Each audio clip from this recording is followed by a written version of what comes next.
તો આજના વિડીયોમાં આપણે એસએસસી સીજીએલ કમ્બાઇન્ડ ગ્રેજ્યુએટ લેવલની પરીક્ષા છે, જેવી રીતે એસએસસી સીએચએસએલ 12 પાસ ઉપર સગા વિડીયો મૂકેલ છે, તમને આઈ બટન ઉપર અથવા આપણી ચેનલ પર મળી જશે। એ પ્રમાણે સીજીએલમાં કયા કયા મહત્ત્વના પદો હોય છે એના વિશે આપણે વાત કરીએ તો ઇન્કમ ટેક્સ ઇન્સ્પેક્ટર તમે ખાસ કરીને સાંભળ્યું હશે, એવી રીતે વિવિધ પદો હોય છે, જેમ કે assistant audit officer, ministry of external affairs, income tax inspector, assistant enforcement officer, examiner, preventive officer, sub inspector, ASO, CSS, આવી રીતે અલગ શાખાઓ આપણે લિંક ડિસ્ક્રિપ્શનમાં રાખેલ છે। ટેલિગ્રામ ચેનલમાં તમામ આખી લિસ્ટ આપેલી છે, ત્યાં જઈને ચેકઆઉટ કરી લેજો। એક્ઝામ પેટર્નની વાત કરીએ તો ટિયર 1, ટિયર 2 આવે છે અને બાકી ક્વોલિફાઈ ટાઈપિંગ ટેસ્ટ આવે છે। એવી રીતે આપણે જે સીએચએસએલમાં વાત કરેલ હતી એવી રીતે ટિયર 1ની વાત કરીએ તો એમાં રિઝનિંગ, જનરલ અવેરનેસ, સામાન્ય જ્ઞાન, ગણિત અને ઇંગ્લિશ કોમ્પ્રિહેન્સિવ એવી રીતે પૂછાતું હોય છે। ટોટલ 100 પ્રશ્નો, 200 માર્કના, એક પ્રશ્નના 2 માર્ક હોય છે, નેગેટિવ માર્ક 0.50 હોય છે અને કલાકમાં તમારે જવાબ આપવાનો હોય છે। સીબીટી પદ્ધતિ એટલે કમ્પ્યુટર બેઝ પરીક્ષા હોય છે। હવે પછી ટિયર 2માં જ મેન ચાલુ થાય છે કે જેમાં તમારે મેથેમેટિક્સ, રિઝનિંગ, ઇંગ્લિશ અને જનરલ અવેરનેસ, સામાન્ય જ્ઞાન 4 વિષયો પર વધારે ધ્યાન દેવાનું હોય છે। એમાં 90 માર્કનું ગણિત, 90 માર્કનું રિઝનિંગ, 135 માર્કનું 45 પ્રશ્નો ગુણ્યા 3 કરો એટલે 135 માર્કનું ઇંગ્લિશ અને સામાન્ય જ્ઞાન 75 માર્ક, ટોટલ 390 માર્કમાંથી તમારું જનરલ કટઓફ બનતું હોય છે અને એમાંથી તમને જનરલ પોસ્ટ મળતી હોય છે। સાથે કમ્પ્યુટર નોલેજ ટેસ્ટ અને ડેટા એન્ટ્રી સ્પીડ ટેસ્ટ એ માત્ર ક્વોલિફાઈંગ હોય છે। સાથે અલગથી કોઈને પોસ્ટ માટે એક્ઝામ આપવાની હોય તેના માટે પેપર 2 અને પેપર 3 આપેલા હોય છે, એ અલગ પોસ્ટ માટે, એટલે જ માર્ક તમારા વધી જશે અને કટ ઓફ માર્ક પણ એમાં વધી જશે। હજી જો તમને ન સમજાણું હોય તો સામાન્ય રીતે કહું કે ગણિતમાં 30 પ્રશ્નો 3 માર્ક, એક પ્રશ્નના 90 માર્ક, રિઝનિંગના 30 પ્રશ્નો 90 માર્ક, ઇંગ્લિશના 45 પ્રશ્નો 135 માર્ક અને સામાન્ય જ્ઞાનના 25 પ્રશ્નો 75 માર્ક। એવી રીતે ટોટલ આ ચારેયના ટોટલ મારો 390 માર્ક। બાકીના જે વિષય છે કમ્પ્યુટર અને ડેટા એન્ટ્રી સ્કિલ ટેસ્ટ, આ બંને ક્વોલિફાઈંગ હોય છે, માત્ર પાસ કરવાના હોય છે।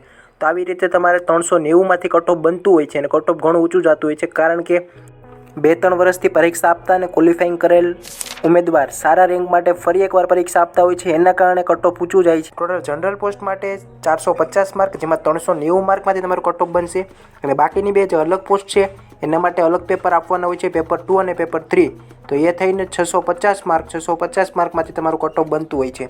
તેવી રીતે જનરલ પોસ્ટમાં તમારી favourite post income tax inspector, એ સિવાય બીજી ઘણી બધી પોસ્ટ એમાં આવી જાય છે, એ આપણે લિસ્ટ મૂકેલ છે આખું ટેલિગ્રામમાં, સાથે ડોક્યુમેન્ટ લિસ્ટ પણ ટેલિગ્રામ ચેનલમાં મૂકેલ છે। તો હાલમાં આ ભરતી ચાલુ છે અને ઓનલાઈન રજિસ્ટ્રેશન અને ફોર્મ ભરવાના 9 તારીખથી ચાલુ છે, છેલ્લી તારીખ 4 જુલાઈ 2025 છે અને સુધારા વધારા કરવા માટે જુલાઈ 9થી 11 સુધી આપેલી છે 2025। ટિયર 1 એક્ઝામની તારીખ ઓગસ્ટ 13માં લેવાશે અને ટિયર 2 જેવી રીતે મેન્સ એક્ઝામ હોય છે ગુજરાતમાં, એવી રીતે ડિસેમ્બરમાં મેન્સ એક્ઝામ આવી જશે। સીબીટી એટલે કમ્પ્યુટર બેઝ પરીક્ષા હશે। તો આવી રીતે આપણે ડોક્યુમેન્ટ લિસ્ટ સાથે બુક લિસ્ટ તમામ વસ્તુ આપણે ટેલિગ્રામમાં મૂકીએ છીએ, ત્યાં જોડાઈ જજો। વધારે પડતો વિડીયો લાંબો નથી કરતા। તો વાત કરીએ નેગેટિવ માર્કિંગની તો ટિયર 1માં 0.50 પ્રતિ તમારા ખોટા જવાબ ઉપર માર્ક કપાશે, સાથે ટિયર 2માં પેપર 1માં 1 માર્ક પ્રતિ ખોટો જવાબ અને ઇંગ્લિશ માટે 0.25 માર્ક કપાશે, જેમાં તમારે 45 પ્રશ્નો છે એટલે ઇંગ્લિશમાં થોડાક માર્ક ઓછા કપાશે, સાથે પેપર 2માં 1 માર્ક કપાશે એક પ્રશ્ન ખોટા પર। તેવી રીતે ખાસ કરીને ધ્યાન રાખવાનું છે, પ્રશ્નના જવાબમાં તમારે ટીક કરવામાં ધ્યાન રાખવાનું છે। સાથે એજ લિમિટની વાત કરીએ તો 18 થી 32 વર્ષ, પોસ્ટ પ્રમાણે જુદી જુદી એજ લિમિટ હોય છે, સાથે SC ST OBC માટે સરકારના નિયમ મુજબ છૂટછાટ મળવાપાત્ર છે અને ગ્રેજ્યુએશન કરેલા જ આ ફોર્મ ભરી શકે છે। બાકી તમારે 12 પાસ ઉપર CHSL, SSC, SSC GD અથવા SSC MTS 10 અને 12 પાસ ઉપર આવતી હોય છે ભરતી, એમાં તમે ફોર્મ ભરી શકો છો।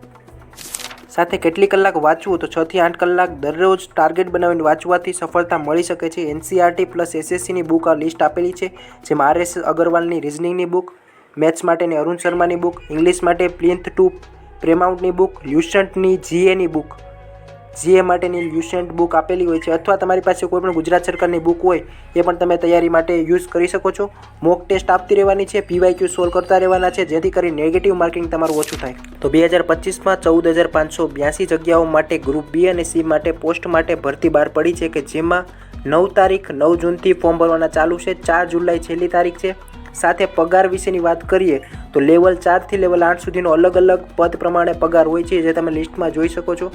તો આજના વિડીયોમાં આપણે ભરતી પ્રક્રિયા સ્ટાર્ટિંગથી લઈને તમામ સિલેબસ અને સાથે એક્ઝામ પેટર્ન વિશે અથવા પગાર અને લાયકાત વિશે તમામ વાત કરેલ છે। તો મળીએ આપણે નવા વિડીયોમાં, ત્યાં સુધી આ વિડીયો તમારા મિત્રોને શેર કરો સાથે તૈયારી ચાલુ કરી દો. મળીએ નવા વિડીયોમાં, ત્યાં સુધી જય હિન્દ, જય ભારત.